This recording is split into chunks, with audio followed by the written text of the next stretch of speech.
નમસ્કાર વિદ્યાર્થી મિત્રો, કેમ છે? મજામાં ને? મજામાં જ રહેવાનું હો. તો વિદ્યાર્થી મિત્રો, આજે આપણે ધોરણ 10 ની અંદર છેલ્લો પાઠ એટલે કે 20મો પાઠ. કેવો પાઠ? તો કે પદ્ય પાઠ ભણવાના છીએ. તો જોઈએ, ધોરણ 10 વિષય સંસ્કૃત, પદ્ય પાઠ 20, તથૈવ તિષ્ઠતિ એટલે કે તેમ જ રહે છે. કેટલામો પદ્ય પાઠ? તો કે 20મો પદ્ય પાઠ. બરોબર? કયો? તો કે તથૈવ તિષ્ઠતિ એટલે કે તેમ જ રહે છે.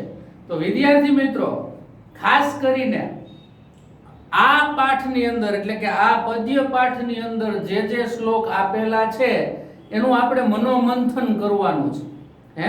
કારણ કે આ પદ્ય પાઠમાં 3 શ્લોક છે. 3 શ્લોક એ અર્થ વિસ્તાર માટે બહુ મહત્વના છે.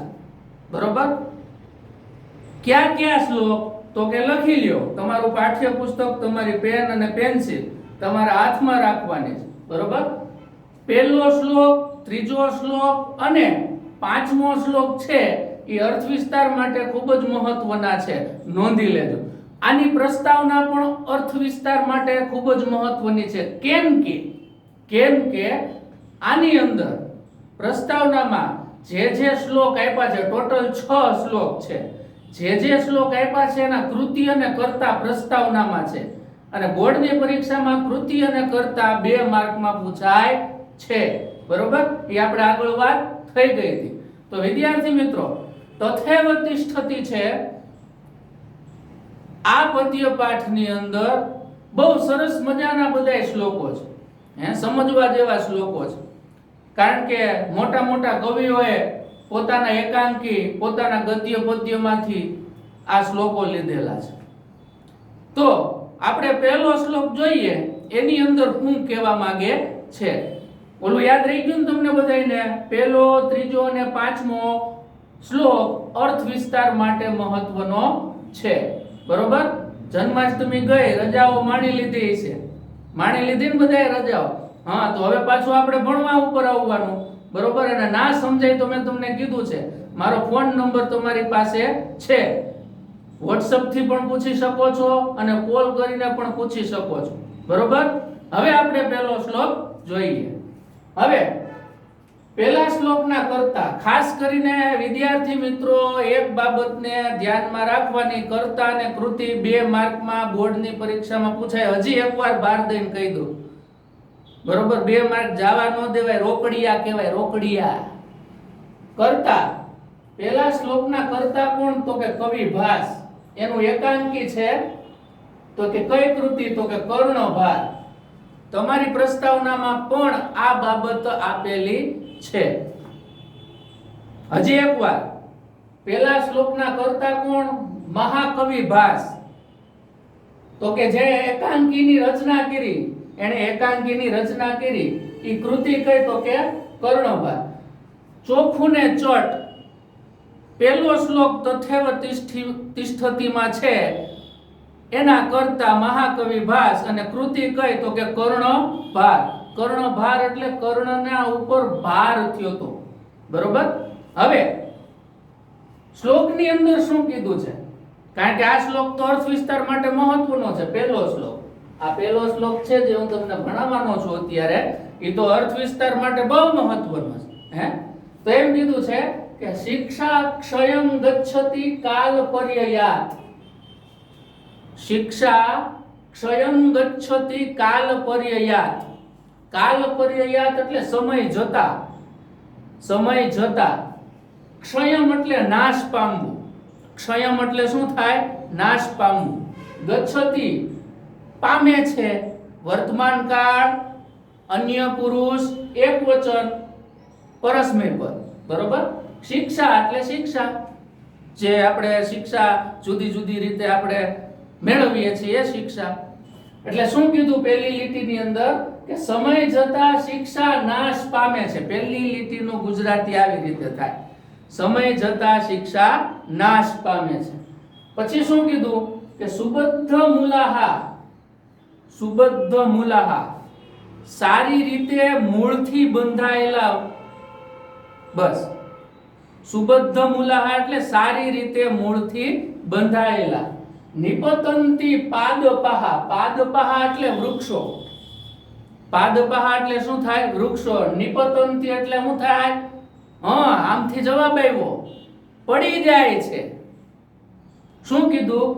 કે સારી રીતે બંધાયેલા મૂળ વાળા વૃક્ષો પણ પડી જાય છે. બીજી લીટીનું ગુજરાતી આવી રીતે, બરોબર?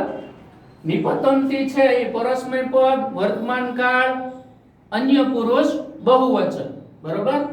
પછી શું કીધું ત્રીજી લીટીની અંદર આપણે જોઈએ, જલમ સ્થાનગતમ ચ શુષ્યતિ.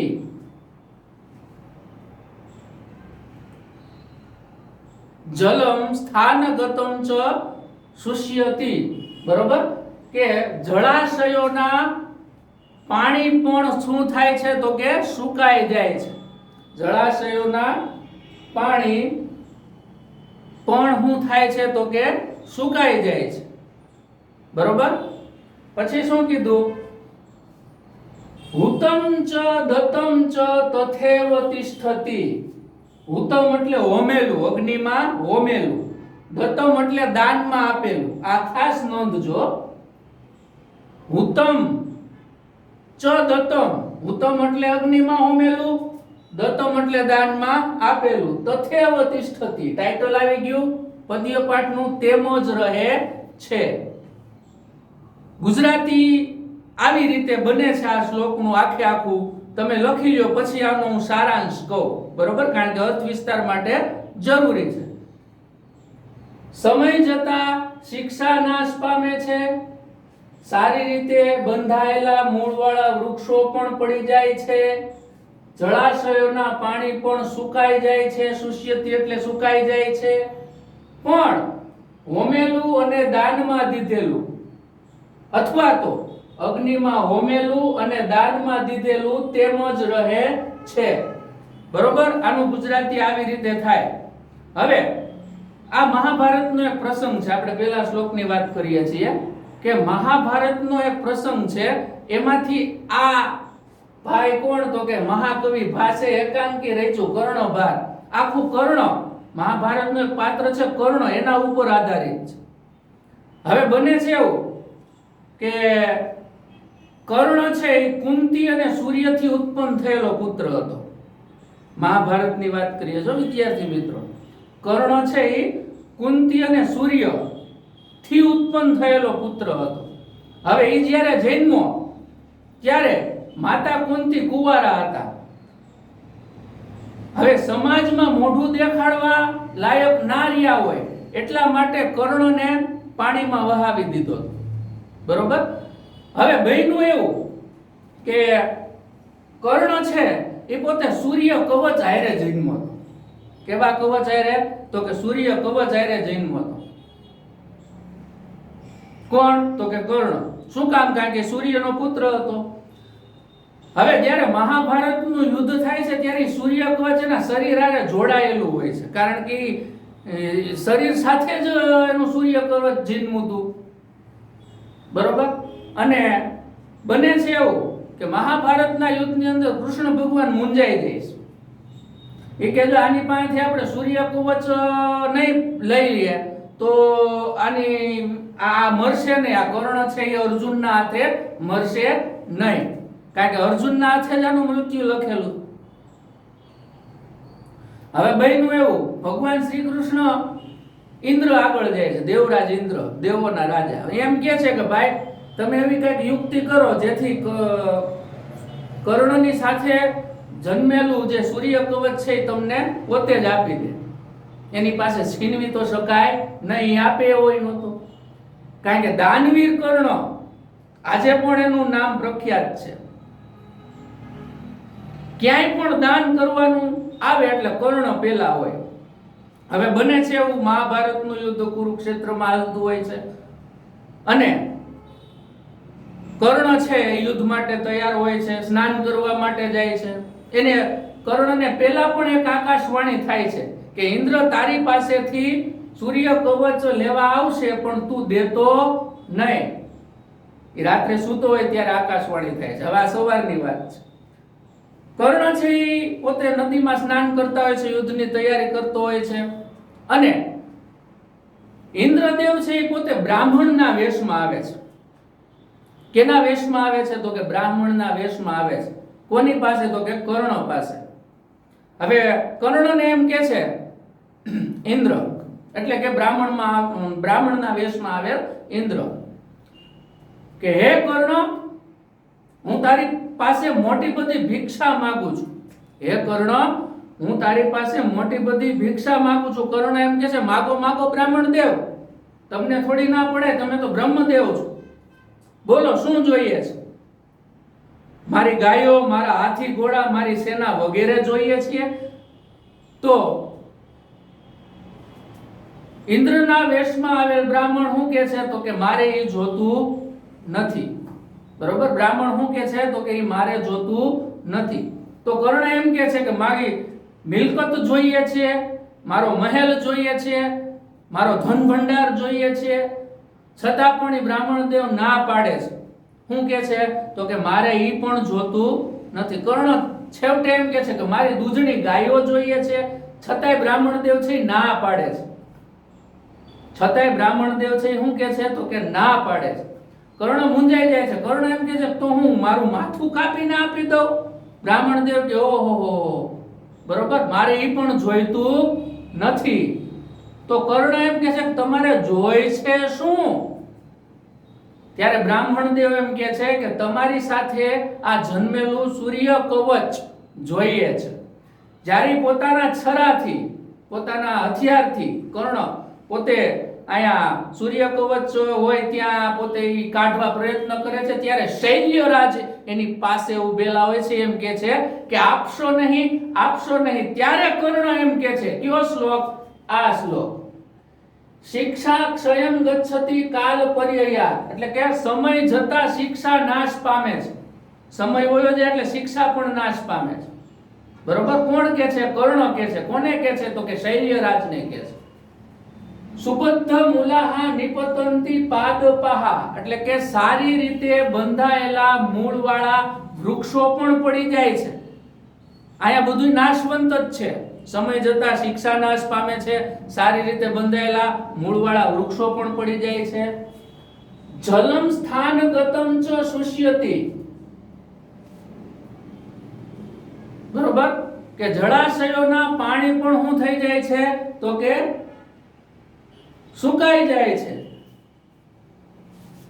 જળાશયોના પાણી પણ શું થાય છે? તો કે સુકાઈ જાય છે. બરોબર? પછી શું કીધું? હુતમ ચ દતમ ચ તથૈવ તિષ્ઠતિ, એટલે કે હોમેલું અને દાનમાં દીધેલું, અગ્નિમાં હોમેલું એ ઈશ્વર સુધી પહોંચે, અને દાનમાં દીધેલું એ આપણું પુણ્ય કર્મ છે. એ એમ જ રહે છે, એ એમ જ રહે છે. બરોબર?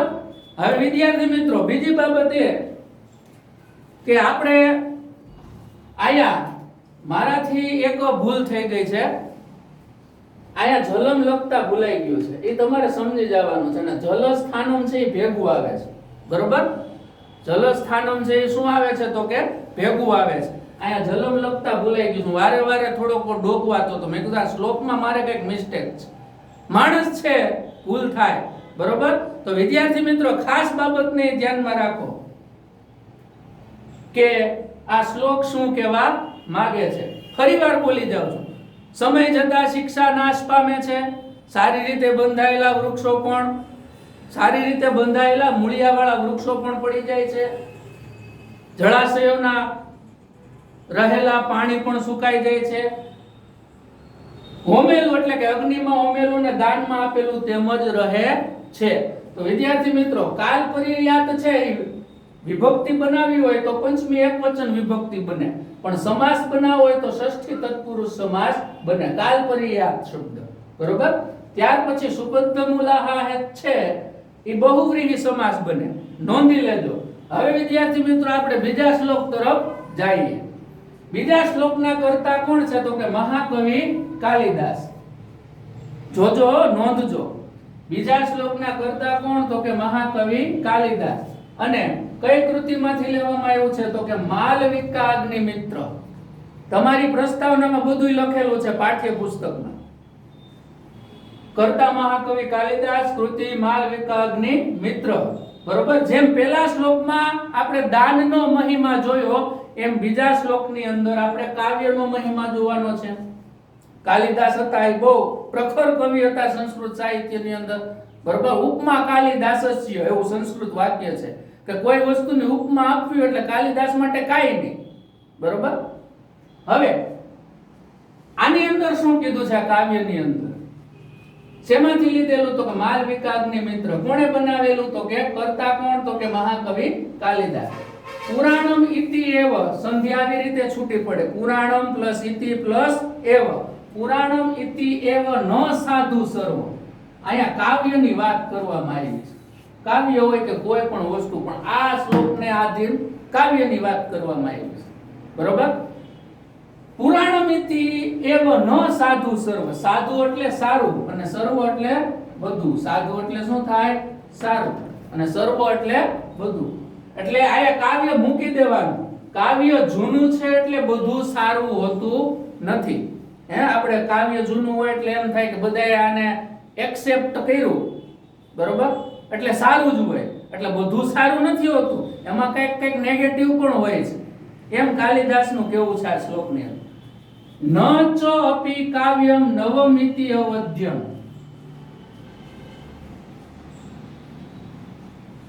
ન ચ અપી કાવ્યમ. ચાપી એટલે ચ પ્લસ અપી.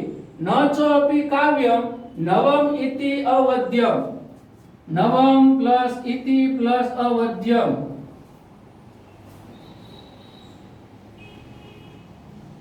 કાવ્ય નવું છે એટલે કાવ્ય નવમ એટલે નવું, ઇતિ એટલે એમ આમ, અવધ્યમ એટલે શું થાય?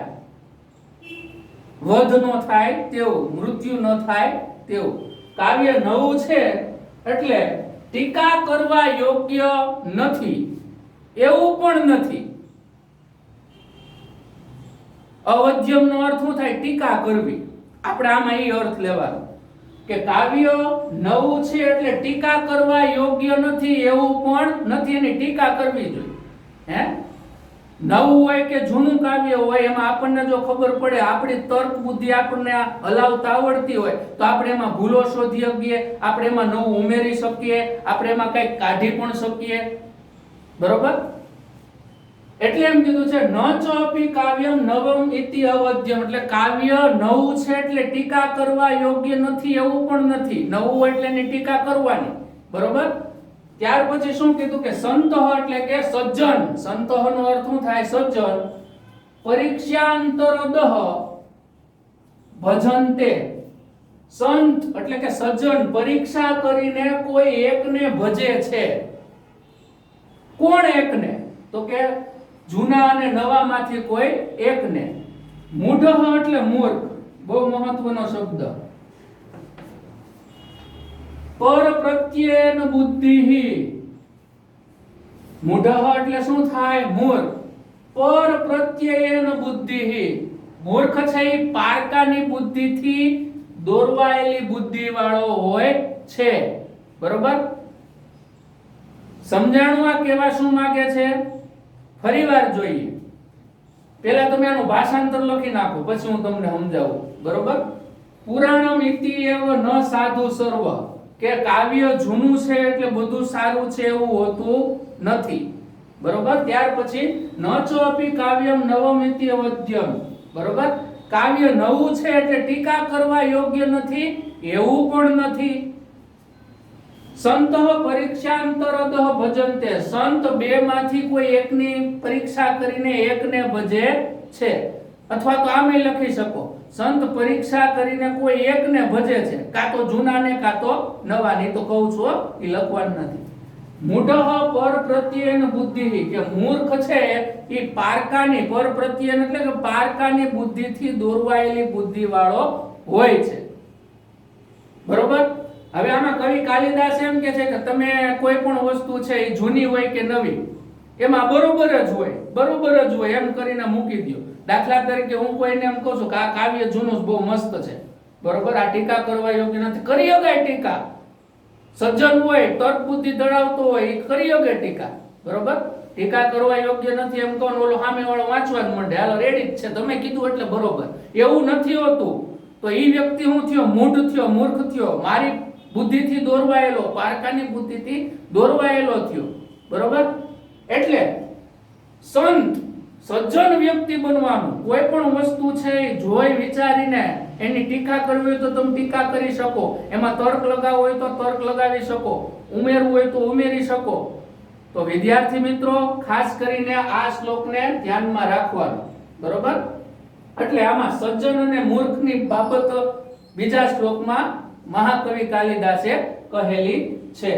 હવે આપણે જોઈએ તો કે નવમ ઇતિ અવધ્યમની સંધિ આવી રીતે છૂટી પડે છે, નવમ પ્લસ ઇતિ પ્લસ અવધ્યમ. અને પર પ્રત્યયન બુદ્ધિ છે એ બે સમાસ બને છે. પર પ્રત્યયન બુદ્ધિ ષષ્ઠી તત્પુરુષ સમાસ અને બહુવ્રીહી સમાસ, ખાસ કરીને ધ્યાનમાં રાખજો, બરોબર? હાલો હવે આનો તમે સ્ક્રીનશોટ પાડી લો એટલે ત્રીજો શ્લોક જોઈએ.